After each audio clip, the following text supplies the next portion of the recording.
نشان دی او دا قبرونه دي ټیپ شوي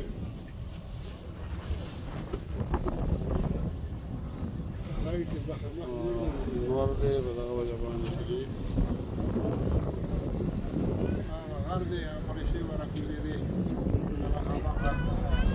مخامخ سري دا دغه والا غر دی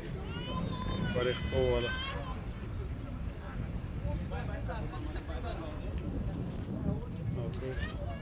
فرښتې به دلته راټولې دي دا نیمې د شګې دي او نیمې